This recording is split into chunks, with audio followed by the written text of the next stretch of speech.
I'll do. I'm getting straight into it because she's super nervous. I'm going to do a little bit of an introduction, and then this is Julie. Julie is a probation officer. She works in probation now. We're in a beautiful... Is it? It's a market town. A beautiful little market town, North Yorkshire. Today, we're going to do an introduction. She's super nervous. I will be coming back up here in a week's time and I'm going to do a couple of hours, probably in our parts. And then maybe before Christmas, I'll come back and do another couple because I'll tell you, got a lot to discuss. In the comments to this video, if you've got anything, any questions you would like to put to Julie, put them in there. I'll write them all down, and next time we come, we'll do a bit of a question and answer. There's nothing out there from probation. I have learnt so much already today, and we've spent, what, 20 minutes, 30 minutes talking. Like I said, she's a current probation officer. She is happy to give professional opinions and personal opinions. She has an extensive knowledge. Before we even start though, something that she's a feisty, I wouldn't normally swear at this stage, but she's a feisty little fucker. She's 5 foot nothing, jockey weight, very passionate about the job. I'll tell you right now, it has definitely affected her at some point. All the little boxes that are on shelves in the little room that she's put them in, like I did, she will have to unlock. She will have definitely suffered trauma. As a prison officer, I didn't know what people were in for on the whole. When I worked on the prison healthcare, the hospital wing, a small community, you needed to know, and it's deeply shocking and disturbing, and it affects you. So this lass has worked up close and personal in meetings, one-to-ones, group meetings and the like, with some absolutely, I can't even think of a word, you know. There isn't any sometimes. The worst of the worst, honestly. So that's enough from me. As always, guys, if there's something you don't want to talk about, you know, I'm here. I want people to feel comfortable. Are you more comfortable now? I've done a bit of chatting. Thank you. Good. No, you're welcome. You did a good job. No, you're welcome. So we're going to start. I'm just going to ask Julie, you know, a little bit, as much as she wants to say about growing up, her career choices, and how she ended up being a probation officer. Well, it started when I was 38 years old, the probation journey. I'd had a couple of years where I've been given palliative care to my mum, and she passed away, and I needed a new challenge. And I saw the advert for a trainee probation officer, and I thought, I could do that. I thought, you know, I like working with people, I like to help people. I'd also worked for the Prince's Trust, so I'd worked with a lot of vulnerable kids from 14 to 16, yep, who were definitely on the start of the criminal journey in their life for whatever reasons. So I thought, I'll give it a go, and I applied, and I was one out of just 24 places, 1,000 applicants, and I was the only person who got a job with no criminal justice experience. So I was wet behind the ears. And I remember going into a prison, I was up in Northumberland on a visit, you know, trainees, we were all there, you know, and there was someone shouting, banging, and had jungle music, banging, bang. And I said to the officer, I was like, doesn't that get on your nerves? He said, yeah, I'll just turn his power off to his cell. And I couldn't believe what I was hearing and what I was seeing. Then I worked in a community for the first 5 years, 6 years, down in Brighton, along the south coast there. And you'd think Brighton, it is a party town, but population's really transient, and people go there thinking... Do a lot of homeless people go there? Oh, well... Do they? I've heard they do. A lot of people go there, and yeah, absolutely. They're transient, they'll come there, they'll get involved in rough sleeping and drug taking and, you know, probation. So Yeah, working in the community is very different to working in the prison. So when you're a probation officer in the prison, you've got different responsibilities. Good thing about that was, though, when I left the prison on a night, I knew they were very likely to be there the next morning. Where in the One would hope so. yeah. Well, in the community, you'd have sleepless nights, thinking, is that young kid who's doing all right, is he going to be all right over the weekend, or is he going to fuck up and end up back in where he was? So in the community, people say you should just shut off, not when you know what you know about a person to the level. Well, I think some of that is to do with you. Well, I don't know. I've always been nosy and inquisitive and curious and learning. I love learning. Yeah, but you're an empath. You care about people. Oh, God, yeah. Well, if you're not respectful... I mean, I've had staff speak to me more disrespectfully than the prisoners and offenders I've worked with. And it shocks you sometimes, and you feel like you can't take sides, and at the end of the day... The main job is risk management. Used to be all about rehabilitation, and that's what I wanted to do when I went in. And I did do it. I set up a football team with prolific and priority offenders down in Hastings and Eastbourne. Absolutely fantastic project it was, into sport, and it was to try and get the lads to engage better with us and get to understand what we were trying to do for them, if you like, rather than us just monitoring. And it broke down a lot of barriers. In fact, one of the only people who got sent off in one of our matches was a sergeant from the police who was playing for us. And he got ribbed all the way home in a minibus. But half of them lads stopped offending, got jobs. And that rehabilitation, for me, it's lacking.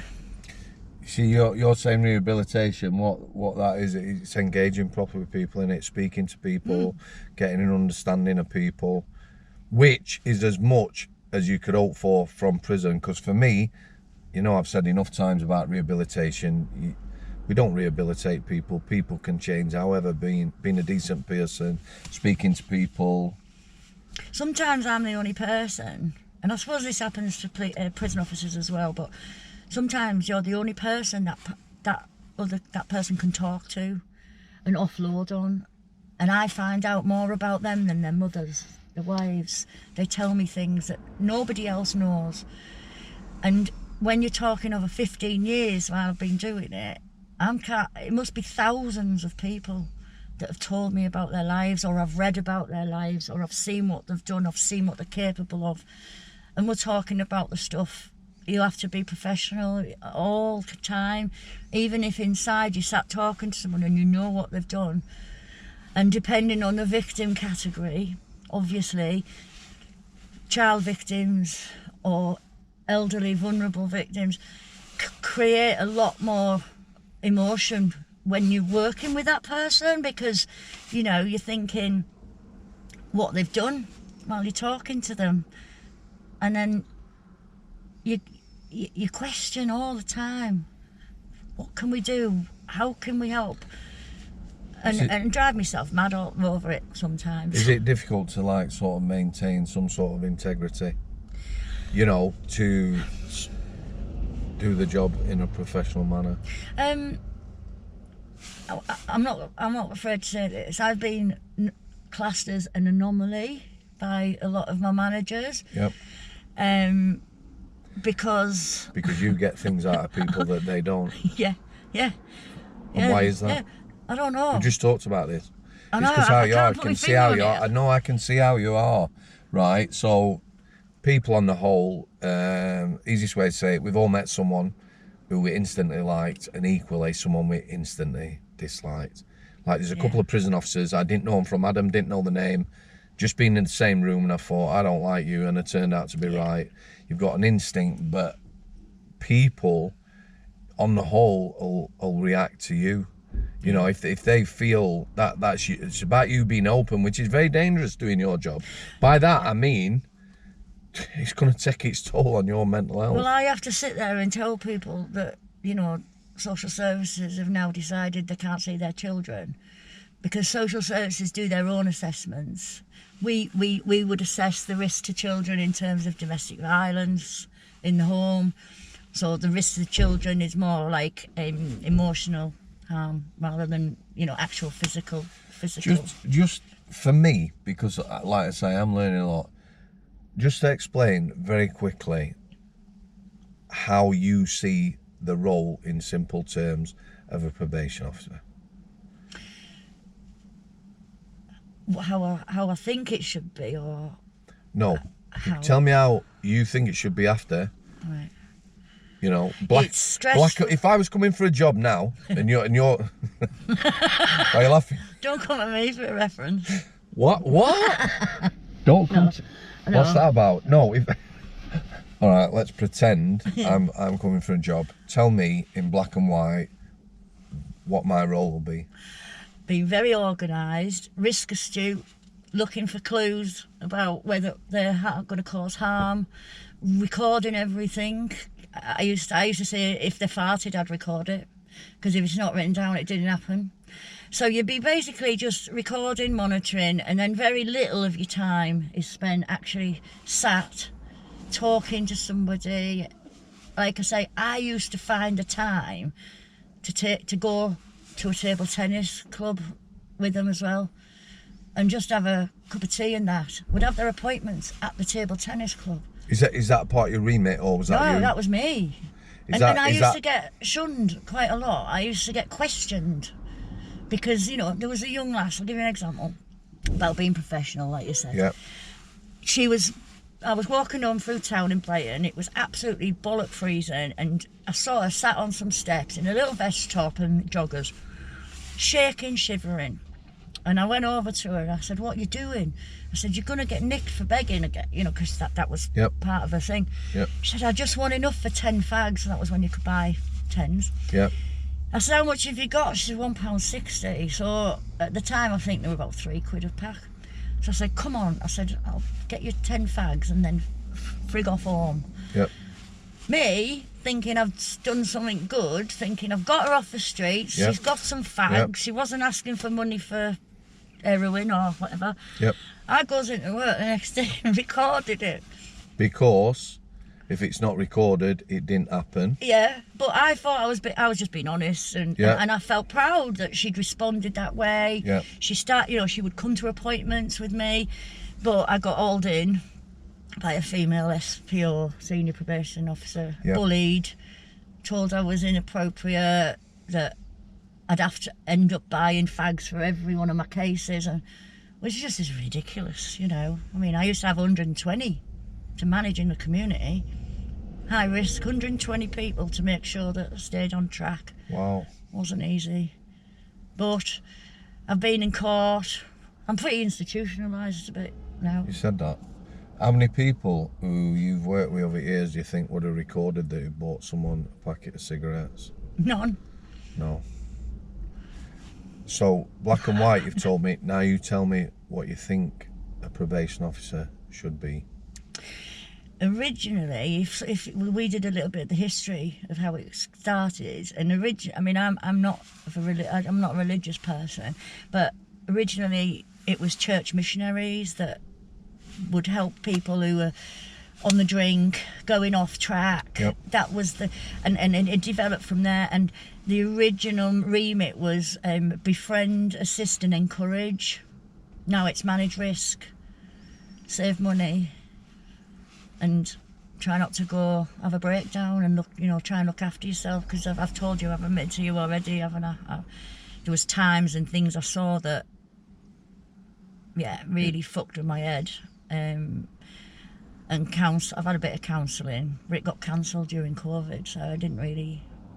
But that was when I stopped someone killing themselves, so that still sticks with me. But at the same time, like I say, I can balance it with the kicking of the footballs, or like doing something with the lads and lasses that we even had their mums come down and play. Can you imagine how many barriers that broke down? Involving families, quite definitely. She was quite a good player, actually, when she come down. He was dead embarrassed at first, but she turned out to be quite handy. Okay, so from my point of view as a prison officer, I say we don't rehabilitate people, and I always used to treat and speak to people properly. I now know that's a massive thing. Yeah. And you know, enough lads now hundreds of lads who I locked up have contacted me, and you know, thanks for doing this. Do you remember this conversation? You know, I used to get ridiculed, soft ass Yorkshire gets, you know, all these sort of things, giving someone a phone call who'd been kicking off because I promised them a phone call and things like that. Don't promise things you can't give, but if you do say you're going to do something, do it. And that's not just working with people in prison, or that's just working with, that's people, human beings. Well, you would think it is, wouldn't you? That's is. Yeah, I mean, at some point in my job, I have to put aside what they actually did and try and work out what we say is behaviour's not acceptable, but we need to understand it. So try and there's a lot of psychology in probation. Like I said, you be used to the hands. Thank God I've never been involved in a fight or a restraint or anything like that. But I was quick off wings. As soon as I could feel the atmosphere building up, and like I'm something's going to kick off, I'm off. Do you know what? I've just thought of something there that I don't think I've ever spoke about before. And you said, you know, hands on when there's an incident. However, I don't know how many incidents I was involved in ever, but I'll bet you 5 or 10 times that didn't turn into incidents because either myself or some lass stood at side of me, de-escalated and brought hundreds of potential incidents. Yeah. You know, decent between good staff and the worst staff who, even a sniff of an incident and they'd create one. They'd push people. Whereas, like you say, I reckon I'd be a good negotiator. You know, like getting people down off the roof and that. I just want a big megaphone, Sam. That's what it is. I don't think you need a fucking megaphone, love. I know, but I do want to get my story out there. I want to, you know, I started writing a book, which I was inspired by after reading yours, first one, Strangeways. I met with Lord Archer because I wanted to speak to a prisoner, someone who'd been to prison, and someone who writes books. And the only thing that came to head was Jeffrey Archer. And I wrote, and he, bless him, he invited me down. I went and sat with him, and he thought the idea of getting more information out there about what probation actually do and how it affects you as a person. Because everyone knows what the police do, everyone knows what prison do. Well, they have an idea, don't they? Well, that's what I mean. You know, and there's all the, you know, you see all the dramas and the documentaries and that. They want to follow me for a week, I tell you. I think I'm going to be honest, and we've talked a little bit about why. You know, I give probation instances a bad press. Yeah, I understand it is a tough job. For me, how I think it should be, really, is to help people settle down and keep people out of prison. Yeah. We've discussed someone you breached. You told me about it was horrendous. I fucking, you know, I'd have been damn right. Get them straight back in prison and throw away the key. But also, equally, I told you about the lad who I interviewed who got sent back to prison, which I think is tragic. I've disagreed with a lot of decisions. Have you actually breached people without realising, because you document everything, you've documented something and a gaffer's come back and said, right, about this, we're going to breach, and you're like, well, you know, so you've just done your job, but you've ended up unwillingly sending anyone back to prison? No. Nah. You've got to Have you argued a toss for not sending somebody back? Oh, yeah. Loads of times, but there it's not down that's to me. At the end of the day, it really isn't my decision. If someone's recalled, it has to go through your manager. So say there's something comes up and you're a bit worried about it, right? And you're not sure what's gone on. You have to get the information, what's there. Your senior manager has to look through it. She has to check it with the acting chief officer, the area. So it might be me who says, oh, the police have called me and let me know that so-and-so's been around his missus again or whatever, and he shouldn't be there. And then it goes up the chain. But on the same time, I have argued before, when I've been doing a risk assessment, that they've said this lad's medium risk, Julie. And I'm saying, no, he's not. I was like, he's high risk. He's going to hurt this lass. Explain. Do you have low risk, medium and high? Yeah. Right, so just explain what that is in the community. So it's when you look at someone's, there's risk of offending and risk of serious harm. Definition of serious harm is where the victim suffers something that is unlikely to ever recover from. Right. So say like you get cut on your face, you have a big scar down your face, that's serious harm because that person's gonna, and obviously death is yeah. So medium risk is people that are like, they haven't got that much violence, but you know, they've been pushing the luck, they've failed a few appointments, this and that, but they're not immediately going to go out and hurt somebody. There might be high risk of offending because all they ever do is shoplift, but that doesn't mean they're going to harm someone, because they're high risk of offending but low risk of serious harm. Is there two scales then? Yeah. That it's not just one? No. So, you might have someone, so you can manage someone who's high risk of offending, a shoplifter. Yeah, and low risk of serious harm. To the is that to the public themselves, to the or public, to the known individuals? Or you can have someone like say a woman murders a bloke who allegedly sexually abused her daughter. Yeah. She goes, finds him, murders him. Yeah. She would be classed as low risk of offending. But high risk of serious harm, because it isn't something she'd go out and regularly do. Do you know what I mean? Yes. So it's like a one-off circumstance, and the likelihood of that circumstance happening again is pretty low. But so once you've worked out all the risks, it's difficult though, because you can look at someone and read what they've done and just can't see it in them. Do you know what I mean? Like, you can't see that person has done that. Or the opposite, I can see someone with masses of potential and they are trapped. They can't, they don't feel like they've got support to get to do things, which is like giving them opportunities rather than just throwing the key away, I guess. Do you think that there is an ideal probation officer? See, for me, a lot of people chuck degrees around now, don't they? For me, there's no ideal candidate for prison officer. If somebody said, ex-military, I've worked with some ex-military who were shy. I've worked with some who were fantastic officers, more about the person. Yeah. I would imagine probation is on its arse, is it? Yeah. Oh, hi. Has like been the for prison years. service. How, are they trying to address recruitment? Are they looking at it? They're always recruiting. If I wanted to be, again, all right, why didn't you smart-ass. apply and see how far you get? You don't have to take it. No, I mean, it takes a certain type of person, and I had to do the degree at 38 to get the job.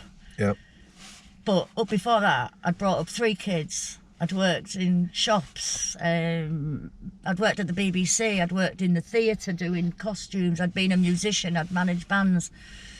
So I'd had a completely different, experiences. So if I was somebody who wanted to help people now, whatever, what actual qualifications do you need to apply and become a probation officer? Well, to be a probation service officer, you don't need that qualification. Okay. But then you don't manage the risky, high risk ones. To manage can you progress once if you took a job? Yeah, they can put you through the degree whilst you're in work. It's changed now from when I did it 15 years ago, but I think I was trained really well, and I hadn't written an essay since I left school at 16, and going back into it, I didn't think I'd pass through, and with the help of some other colleagues and that, I'm very proud of getting that education, and there is still things I remember from it that are relevant. Have you heard of rolling with resistance? No. Right, well, basically, that's a technique that we do, which you've said about de-escalating situations. It's knowing when not to challenge. If somebody's airing off, somebody's getting everything off the chest, and they're not angry with you. They're angry with their situation or the circumstances. Yeah. Instead of just saying, come on, wind it down, all this, you just leave them. Just let someone speak. And usually they'll come to a natural end, and then you say, right, this is what I think. So it's called rolling with resistance. Yeah, interpersonal. You see, I have said before, there's some people, like you've got Smithy 1, Smithy 2, Smithy 1. Smithy, get behind your fucking door. That'll put him behind his door if he's kicking off, and I'll come and speak to you later. Smithy 2, if I say get behind your fucking door, might well punch him in the face. So you have to handle it different. Yeah. It might be you do let him vent, or I shut up and let someone else speak to him. Yeah. So, would you put anyone off joining the probation service? No, I'd say give it a go. Give it a go, and you'll either love it or you hate it. And you'll either get it or you won't. But we've had a lot of, because last year I was doing some tutoring, teaching new officers coming into the job online on Teams. And there was a number of prison officers who were joining probation, and a number of police officers also who'd left police service. Retired or just wanted to change? Just wanted to change and have gone into probation. You've got less chance of being, like I say, I'm a good runner, me, and I know when a situation's building. So. What do you mean you're a good runner? If you're in an office, sat behind a desk, do they teach you? Can I ask this? Yeah. Do they teach you? So you've done a lot of one-to-ones with some high risk, as in high risk of offending, violence. dangerous violence or whatever.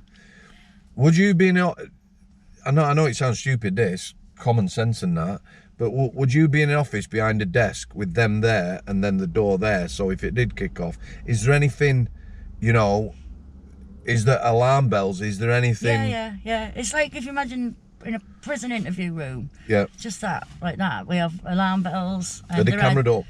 The camera's up. You do position yourself near to, so you haven't got anything blocking your exit. Yep. But you have techniques such as, like, I remember one lad, he was very volatile, but I didn't feel he was a risk to me, but he was volatile. So if you get in the way of a chair or a phone or out being thrown, and I could just feel he was getting wound up and that, and I said, oh, 1 second, I forgot to do something, I'll be second. Picks the phone up, and I had a secret code with reception, or something like strawberry. No, can you let Mike know I won't be too long, or something like that it was. Yeah. And they would then stand and watch the cameras and stand outside the room and make sure I was all right. But one lad flipped the table when he was in HMP Lewis, it was, and they dragged him off, and it was the first time I'd seen a restraint, really. What do you think? Extremely violent? Well, it looked violent to me because he was only a kid, but I'm sure they were doing it right, but he was screaming like a banshee. Yeah, well, listen, there's nothing more painful than being twisted up. And, yeah. My first one I saw, when I saw it, I thought, wow, shock, looked super violent. When you're then actually doing it, but people will scream, it's painful. And that lad asked to see me afterwards, and he was behind, he had the perspex see-through door. Oh, did he put him in a constant watch, something? And said, and he wanted to apologise to me, and he was crying. And it's like, that's somebody's son, Well, when you look, I always think back to really bad ones, and I can't help that, and I bet you have as well. When you see someone in front of you who is perhaps self-harming, covered in shite, or I always think back, pregnancy, looking forward to child, first time they were all them things, and then something happens and that's it, innit? But just talking dirty process, I'll throw this one in. It wasn't one of my first placements in prison, and I went down to healthcare, and I had to see this gentleman. I said, I just want to say hello, I'm his new officer, I just want to introduce myself. And she said, oh, he's in that cell there, but she said he's in a bit of a state at the minute, and I just thought she meant he was upset because he and I went up and I opened the hatch, I looked in, and he was just sat naked, covered in his own shit. Explain. It was in his face, in his hair, and I went, Oh, hello. Was it a shock to the senses? It's sensory overload, isn't it? Well, Taking it in. prisons have their own smell anyway, but Yeah. but this was particularly like shocking to see because I'd heard about it and that, but just to see this man sat there, so pathetic, covered in his own shit. But apparently that, I know that is one of the last elements of control a prisoner can have, is to do that. It puts a barrier between us and them. That's it. That's They don't main. gain anything from it. No. You know, people say it's manipulate. All it does, it kicks in procedures. We have to get kitted up to go in. You know, offer them showers, offer to clear all them things. Yeah. But all it does, it puts a barrier there. They're not really going to gain anything, are you? No. Are you feeling more relaxed now? Oh yeah, but the thing is, there's so many things I want to say. But like you say, I would love for people to ask questions of me, because I only want to tell people what they want to know. If you know what I mean. I mean, I could rant on for hours. Comments. If you want to know questions, what we're going to do now. Yeah, I've introduced to Julie. This is what you wanted to do, an introduction. You feel more comfortable now, don't you? Yeah. I'll be getting back up here next week, quite definitely, and we'll film a couple of episodes. If I've got the questions, I'll put the questions to her. It would help me. I would like you. I'm going to put my own questions together because I'd like to know what it was like in prison. You know, how you were treated in prison and how it differs from the community. Because I've worked, obviously, with probation officers in prison. Coping strategies, some of the more controversial things. Again, Julie's still in the job and staying in the job, you know. So we'll skirt around them in a proper manner, understanding, and I'd like to know people's experiences of their probation officers, if you've had one, because a lot of lads will say to me, they were absolute shit, Julie. Obviously, sometimes I don't even know the person. I'll say, look, well, I can't comment on that, but I'm working with you. You're working with me now, so let's go from now. But then other people say, I had a cracking officer last time I was out. You know, so swings and roundabouts, I guess, isn't it? There's good uns and bad uns in any profession. yeah. But I still think you should apply. There for is. It's probably difficult. You know, everyone has bad days. Difficult to maintain some sort of professional conduct if someone's pissing you off or whatever. Yeah. But no, I definitely look forward to some questions. Right. We'll leave it there then. Yeah. Yeah. Are you happy at that? I'm happy with that. Thank you. No, thank you. Super interesting. Thanks for coming. You're very welcome. I'll see you there.